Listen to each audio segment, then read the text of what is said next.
In 1916, in Seattle, Washington, a man named William Boeing believed airplanes could change America. At that time, planes were fragile, slow, and used only for short distances. But Boeing saw something more. He wanted to build aircraft that could carry people and cargo across the country. His first plane, the Boeing Model 1, was made from wood and linen. It wasn't perfect, but it proved his idea could work. When the U.S. entered World War I, Boeing got a contract to build seaplanes for the Navy. It was the break he needed. But after the war, demand collapsed. Many aviation companies closed. Boeing refused to give up. He kept his workers busy making furniture and boats while secretly planning better planes. In 1925, his Boeing 40P became one of the first to carry both mail and passengers. The U.S. Post Office gave him a major route from San Francisco to Chicago. The race had begun who could make America's skies their own. Competitors were everywhere, and each one wanted to be first. For Boeing, there was no turning back. By the 1930s, speed was everything. Passengers didn't want long, rough trips. They wanted fast, safe flights. Boeing's answer was the Boeing 247. It was faster than anything else in the air, and it carried 10 passengers in comfort. Airlines were impressed, but rivals like Douglas Aircraft fought back with their own designs. The competition became a war of innovation. Pilots tested new planes in Washington, pushing engines to their limits.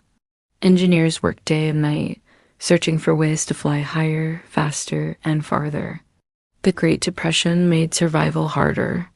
Then, a new U.S. law forced Boeing to separate its airline business from aircraft manufacturing.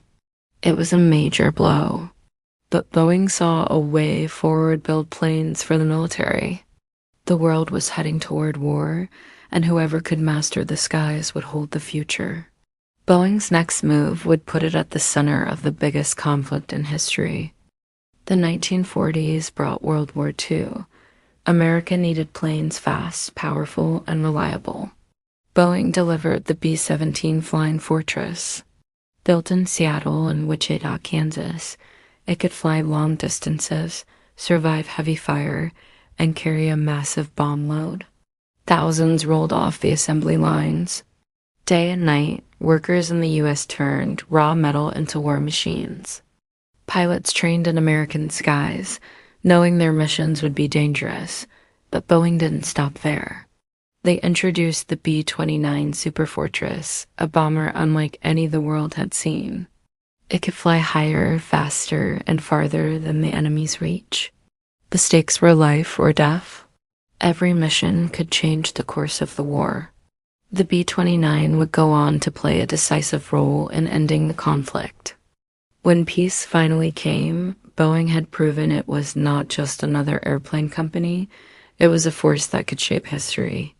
But peace brought new challenges. The world was tired of war. Now, the race was to win the hearts of everyday Americans and turn air travel into a normal part of life. The 1950s were a turning point. Air travel was still expensive and slow. Boeing decided to gamble everything on a new kind of plane, a jetliner. The Boeing 707 was born in Washington state. It flew at speeds no passenger had experienced before, cutting coast-to-coast travel time in half. Airlines across America from Pan Am to TW rushed to place orders. Airports had to expand runways to handle the new jets. The USA had entered the jet age, and Boeing was leading. But competition from Europe's Airbus was growing. Boeing needed to move faster, build better, and think bigger. The company followed with the 727, then the 737, a short-haul jet that would dominate American airports for decades. But Boeing was not satisfied. They wanted something that would shock the world. The answer would be so massive, so revolutionary, that it would forever change the way America and the world traveled.